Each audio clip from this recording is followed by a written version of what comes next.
Hi, I'm Damon Bonser, founder, CEO of British Design Fund, and I'm joined today by Shiraz Dudhia, founder, CEO of Structemp Innovations Limited. Pleasure to have you with us, Shiraz. How are you?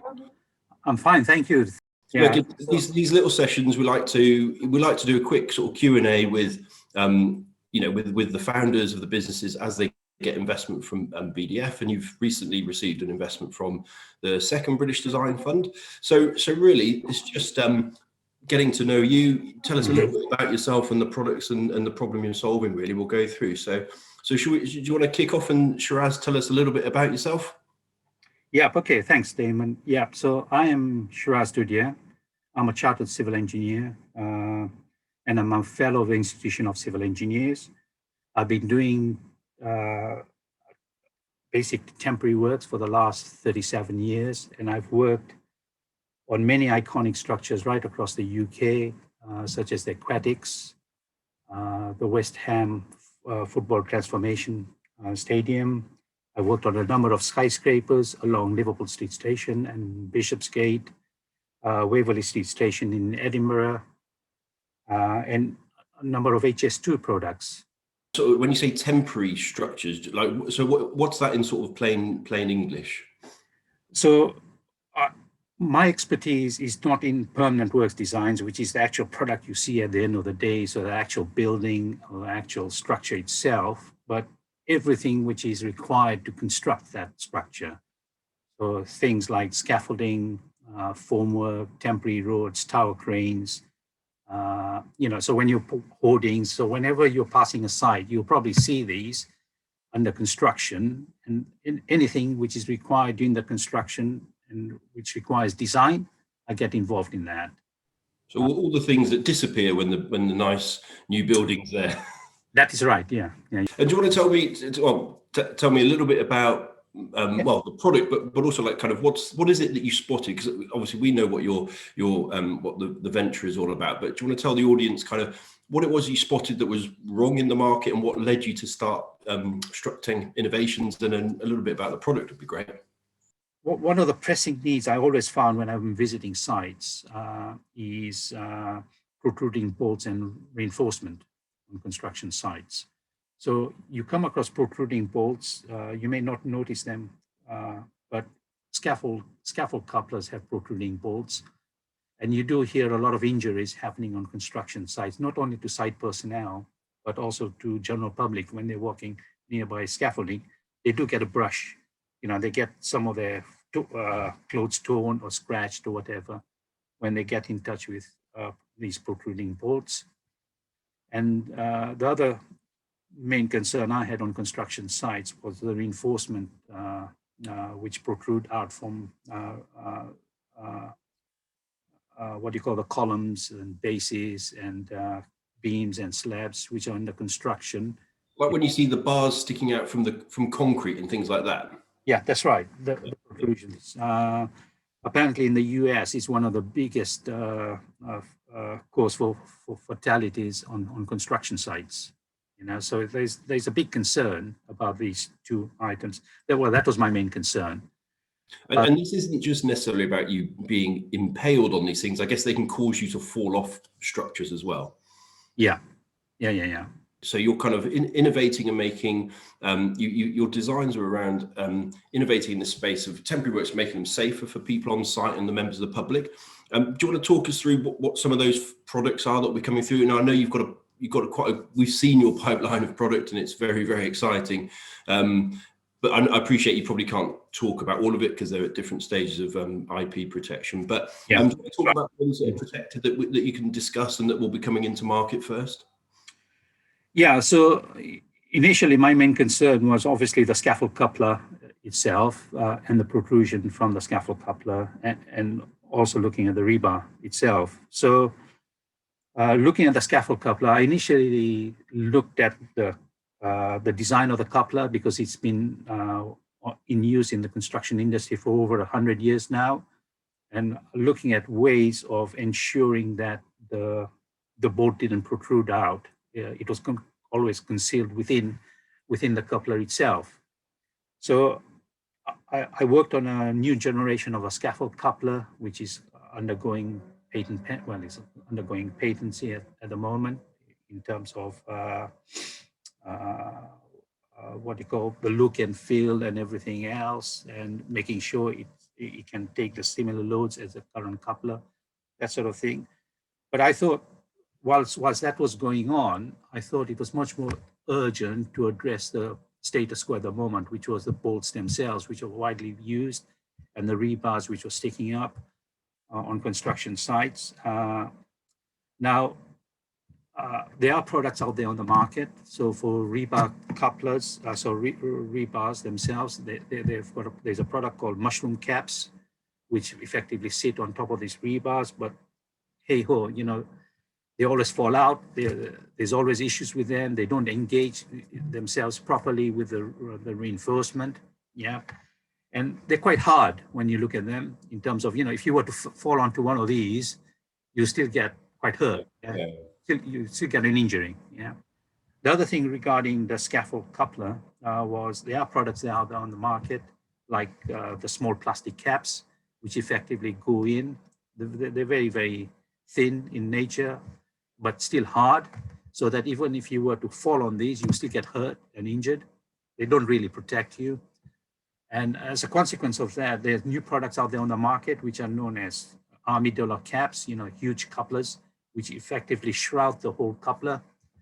And the view with that is they're not environmentally friendly. They're a bit fiddly to install. They look quite gruesome, you know, when they install. Yeah. So I worked, initially I came up with some concept designs and drawings and schemes, which subsequently I worked with a company it's a design company in London called Luma ID. And there are two guys. We know them well. Yeah, good guys, partners of the fund. Yeah, we've got a lot of time for those guys. Really yeah, well. Mark and Matt, you know, great chaps. So we worked initially on coming up with the right material, you know, to ensure that it was hard enough but soft enough, if you see what I mean, so that if you were to fall on any one of these couplers, you still, you know, it was soft enough to absorb the impact, but still protect you, not injure you, you know. So initially we worked on the material side, and once we came up with the right type of fill and material, we then looked at the actual the design. And this is where my main focus was. I wanted to come up with with a design, so that when the rebar body or bolt body were engaged, they were fully engaged in that they effectively hugged around the nut and the bolt itself. Yeah. And stay on there. Yeah. And just stay there. It was extremely difficult to remove. So we worked on a number of prototypes. So it wasn't a one-off design. You know, we worked on a number of prototypes, and then we selected on the right prototype. We came up with the right solution. I subsequently discussed that with a few scaffold companies in terms of you know, what their thought was in terms of the bolt body. I got good reviews on that.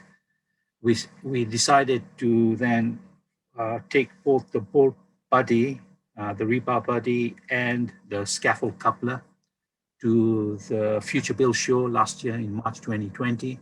And that was where our paths crossed. Yeah, that's where we met, Damon.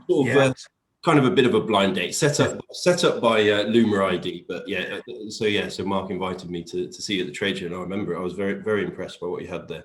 We got a lot of traction there. Yeah, a lot of interest. Yeah.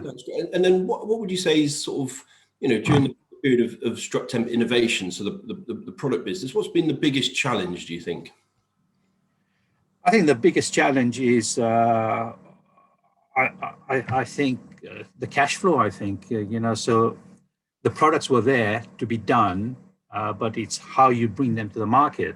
And I had already got good reviews from people. People are really interested in fact, purchasing them and using them on construction sites. I've had a few health and safety people who've come in and said, Shiraz is a lovely product. When we will we see it on construction sites? But it's the fine balance between cash flow and getting it onto the market. And this is when the British Design Fund came in. And I think because of the British Design Fund, we will definitely get these products out onto the market, not only in the UK but worldwide. So did you look at so what was your journey like? I appreciate through Luma ID, you know, that they sort of facilitated us meeting, I guess, but had you looked at other forms of finance? Like did you consider any other type of investment to get the business off the ground? Initially I did, Damon. I would say about a year ago I did. There are grants, effectively grants out there by the British government, but I found them quite cumbersome to to get going. You know, you need it, yeah. I mean, they're not user friendly. They're difficult to get hold of. I thought very, very difficult. So I just parked it to one side, and I said, no, I will persevere and move on. And you know, yeah, and I appreciate you've sort of self-financed this to get it to this point, which is, you know, not everyone can do that, but that's, you know, it's admirable that you've sort of put your money where your mouth is, I suppose, and got it to the point that, you know, you've got this prototype, you've got the product. It just, you know, needed some funding to get the manufacturing set up and scale it. Okay, so what can we expect? So look, we'll wrap up shortly, Shiraz. I won't take up too much of your time. Just could you let us know a little bit about what sort of the first year is going to look like, 2021? Yeah, I think the main focus at the moment, I think over the next 4 to 6 weeks, is predominantly getting the branding done, the logos done. We're working on the web pages, websites at the moment. We've got the URLs for the company. We are pursuing with the trademarks for Bolt Buddy and Rebar Buddies. That's earlier on. At the same time, we are working on, we're talking to manufacturers, looking at tuning costs at the moment. So that's happening in the background.